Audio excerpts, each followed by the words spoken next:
All right, welcome. In this video, my friends, I will be reading to you my favorite books that I listen to at night from Librivox.org. Not in any particular order, but here we go, a few books. How to Analyze People on Sight by Elsie Lincoln Benedict. I like it because the first personality they talk about was the fat man. And in that personality type, the person is fat and they like comfort. They keep old shoes because of comfort. The only luxurious thing is their kitchen. And I will add to it that perhaps a big chair. Well, they do mention a big chair for him.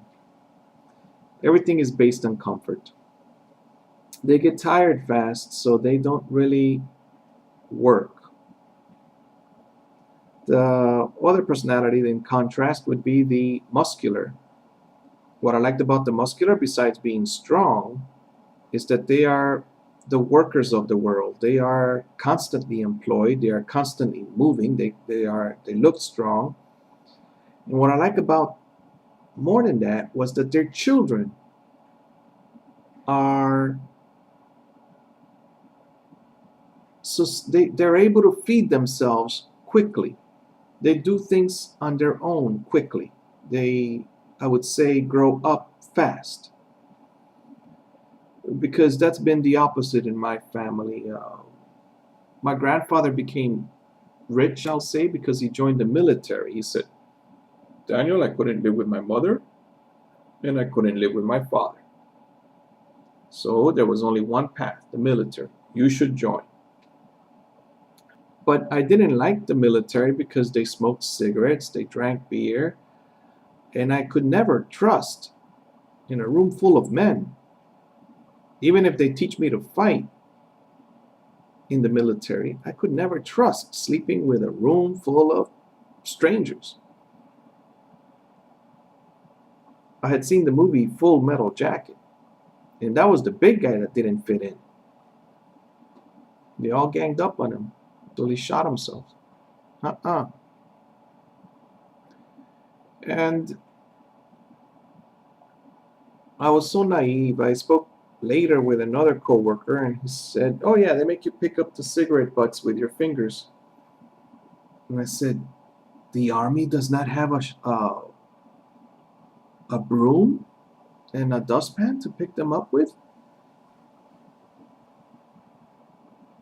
And then he said, "No, they do it for discipline purposes." Perhaps that's what they do it for. I don't remember exactly. To me, it's just dumb. Make it a no smoking army, period. Put a video camera. Anybody attacks me while I'm sleeping at night, shoot them. Of course, in the United States, perhaps in other countries too, that would not be allowed. All right. Mental Efficiency by Arnold Bennett. The Power of Concentration by William Walker Atkinson. His alias is Dumont, but it's the same person, William Walker Atkinson. The Power of Concentration. This book is wonderful because just like a carpenter has to focus his brain in hitting the nail without hurting his fingers, he has to pay attention. It's important for us to pay attention all day long, not just when we're watching a movie or enjoying ourselves, but also when you're driving. Because if you learn to tune out during the day, then you're not going to really be able to conquer your own body, conquer your own brain, accomplish what you were put here on earth to do. If you look at powerful people, I've got some family members that are powerful, and they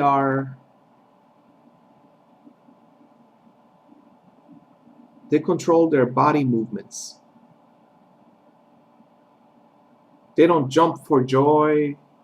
They allow that but perhaps in a controlled fashion, like at a baseball game where everybody else is doing the same, but they don't do it.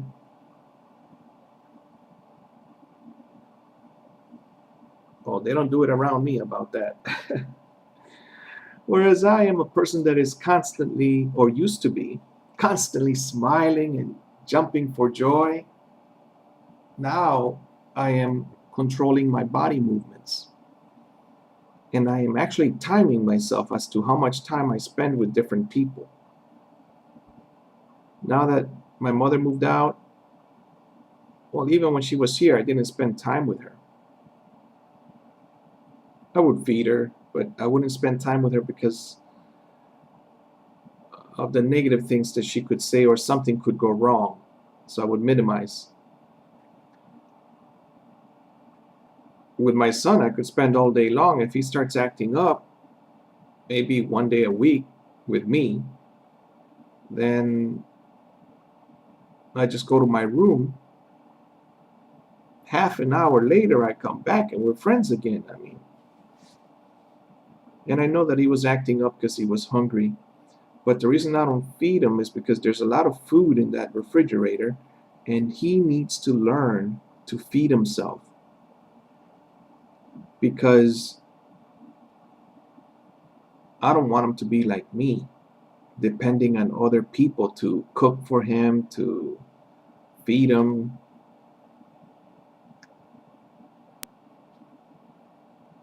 I want him to be a leader.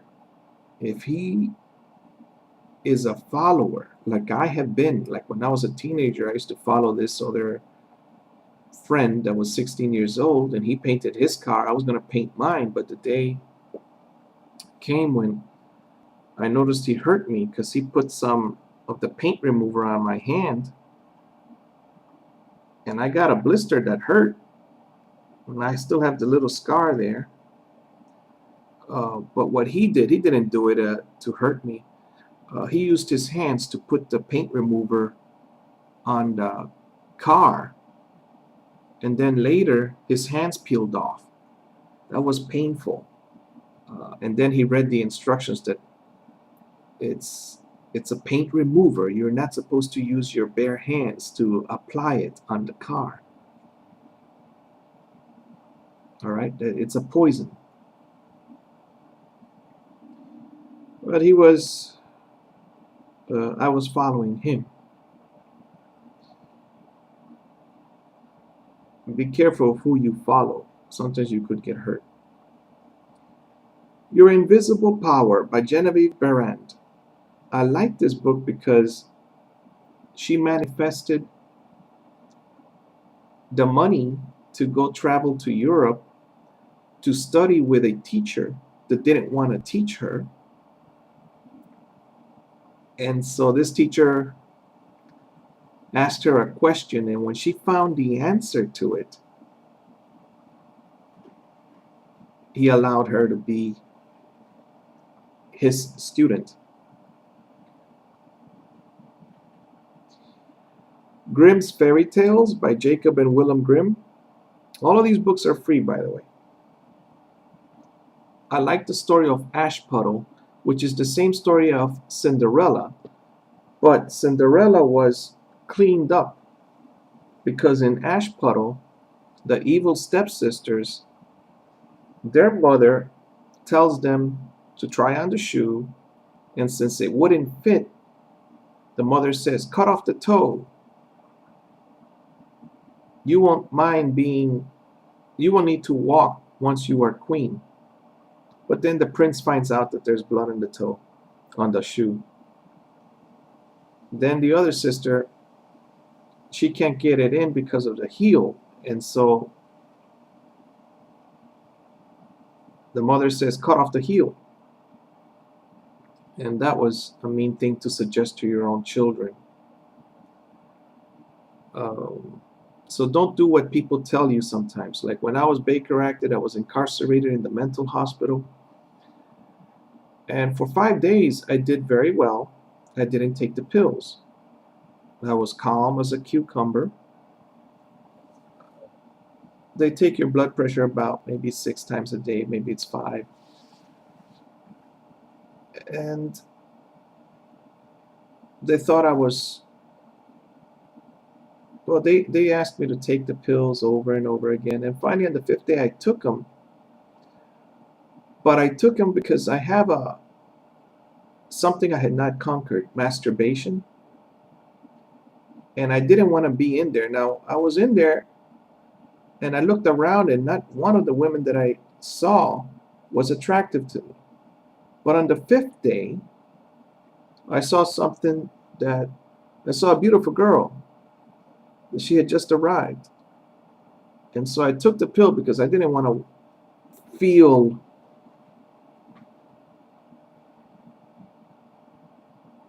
I don't have any word for it besides horny. I didn't want to feel aroused or things like that.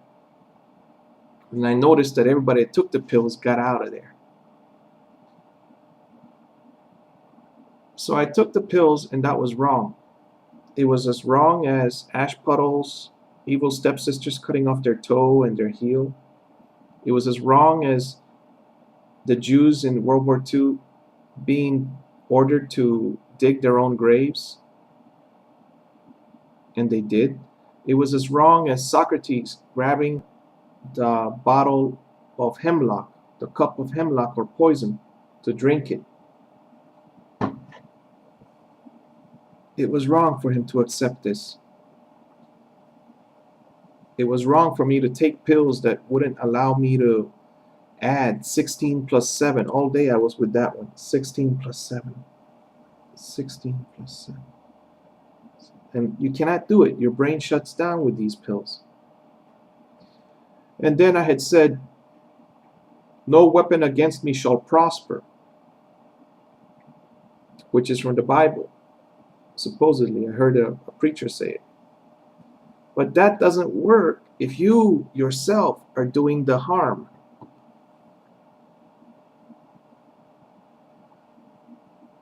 And what this book talks about, power of concentration, it says that nobody can make you do things you don't want to do, one, and that nobody's opinion is greater than your own. Not one of them told me, there were two doctors there, neither one of them told me what the pills were for. It'll make you feel better. It'll be better for you. They didn't give a single reason. Like, even drug dealers say, oh, it'll make you feel great. You'll feel strong, something. But these prescriptions, they wouldn't tell me what they did. And then I read what they did, and I had a feeling already. You can already feel, your gut feeling tells you. Don't listen to these people. So I made the mistake. I don't blame the doctors. They could say you need 1,000 pills a day, which they do give too much. But the second time I got Baker acted, they told me that one lady, she said, if you don't take the pills, everybody that I've seen come through here gets them injected. But it's preferable to get them injected than for you yourself to take the pills. And that's what I'm prepared to do the next time I go in there, if God allows that to happen. I'm doing my best to avoid going to jail or the other place, the Baker Act Mental Hospital. All right. The next book here, did I read this one? Thought Vibration or The Law of Attraction by William Walker Atkinson. Again, he wrote the other one, The Power of Concentration. And in Thought Vibration, I like the old man's voice, the reader. He said, "You are lazy. That's the trouble with you." And so that stuck out. And the reason you don't achieve anything in your life is because you don't go at it with vigor or power or with strength.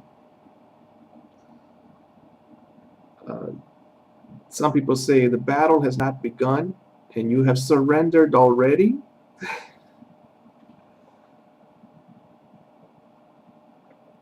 The next book, this one's not one of my favorites. I'm going to continue to read it eventually. It's like at the bottom of the list. The Autobiography of Saint Ignatius Loyola. He was a soldier, and there were no books to read except the books about saints. And he was in the hospital recovering, so that part was good. He read all about the saints. Then he wanted to extinguish or terminate the life of someone he met while he was walking once he got recuperated and he became a Christian. This Muslim said that there's no way that Mary, the mother of Jesus, after Jesus was born, would remain a virgin. So they were going to have a fight. Well, Saint Ignatius Loyola was going to extinguish this Muslim for saying that. But they already had separated in their walk.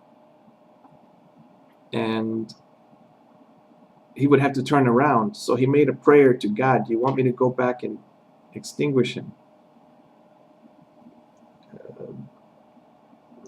But then I tuned out. This book it takes power to concentrate on it. But I'll put it in there because I did listen to it.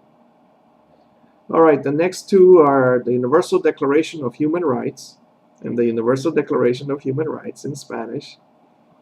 The next book, Gentle Measures in the Management and, oh boy,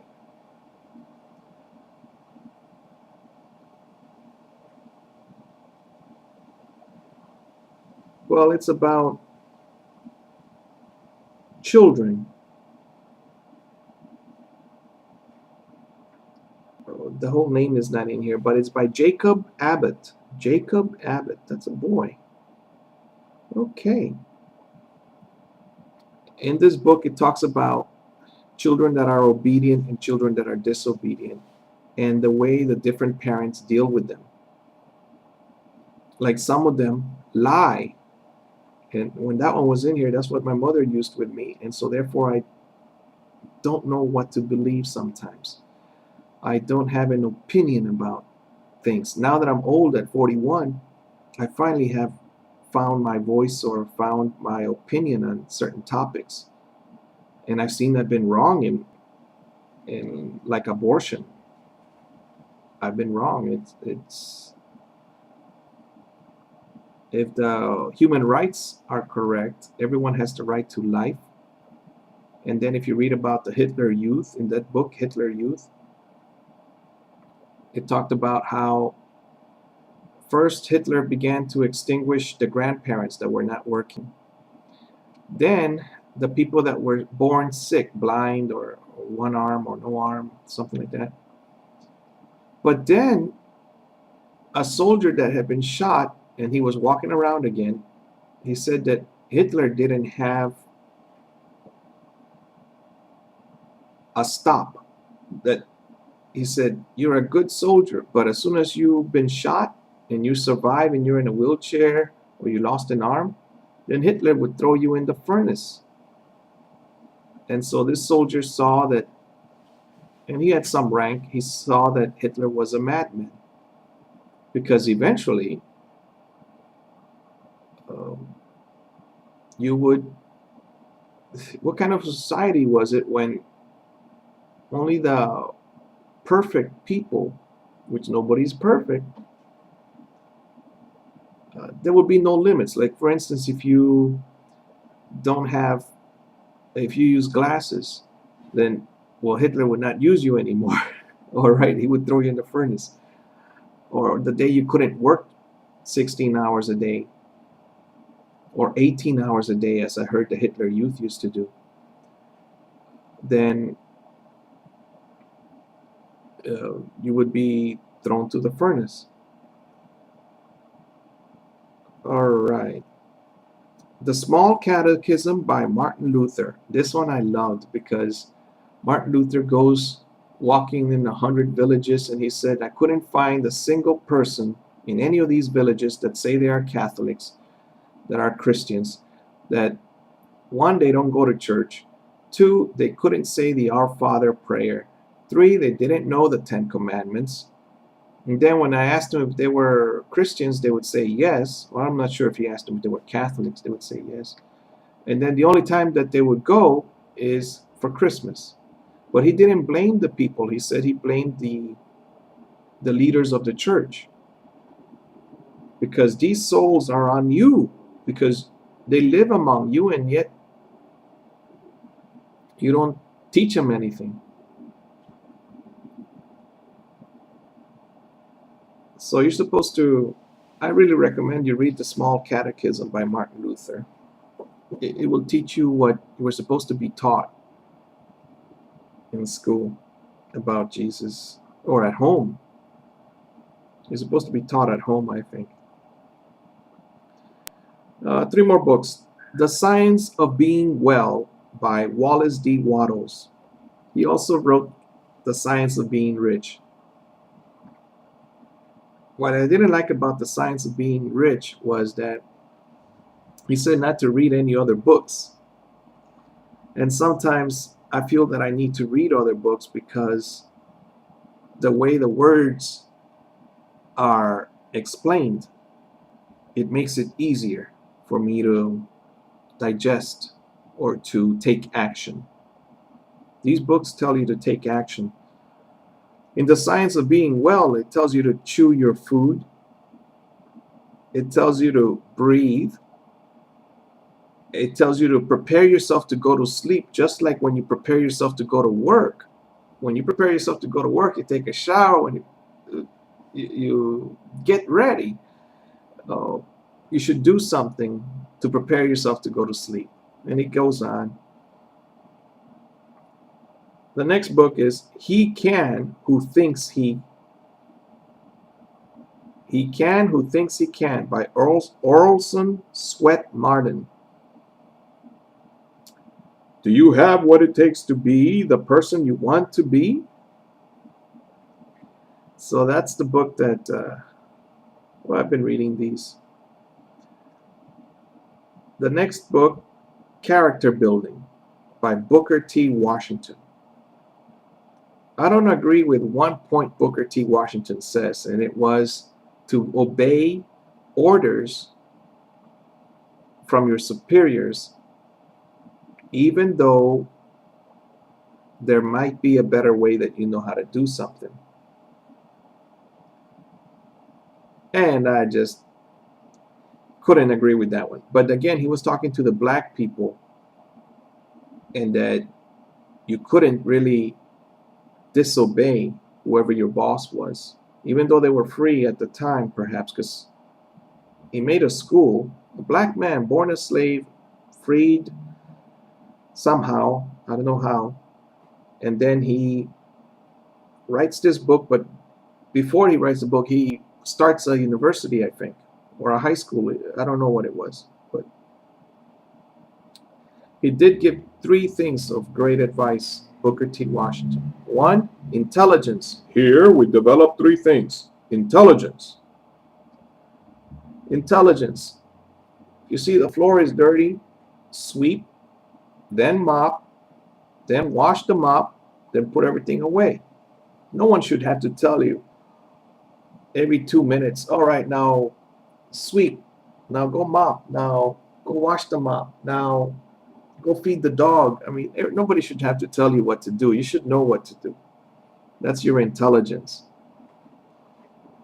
The next thing was skilled hands. And I like this part. He said, the opposite of my mother. He said, here we're not going to teach you the name of some mountain in Africa.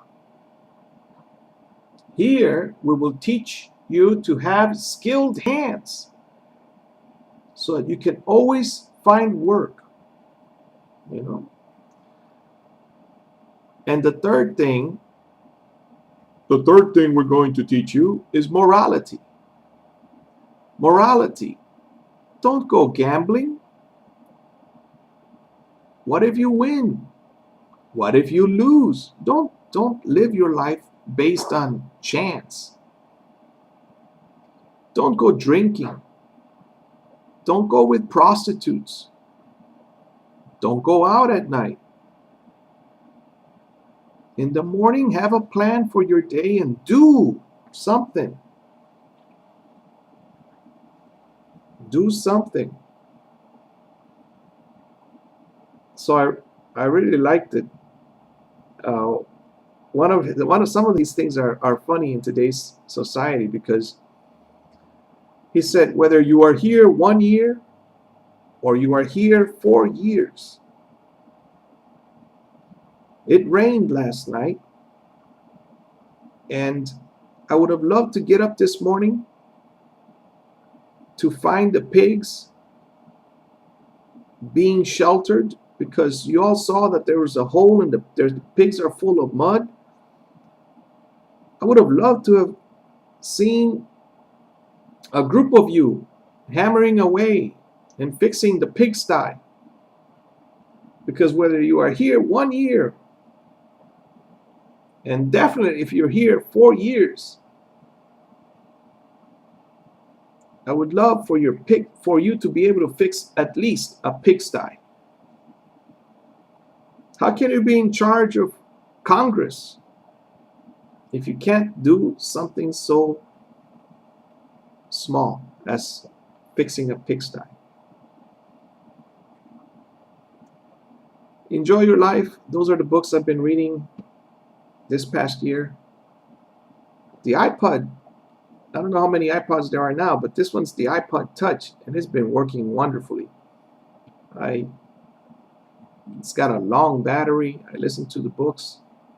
I take videos. This is a great, great product. The iPod Touch. All right. Talk to you later, my friend. Take care.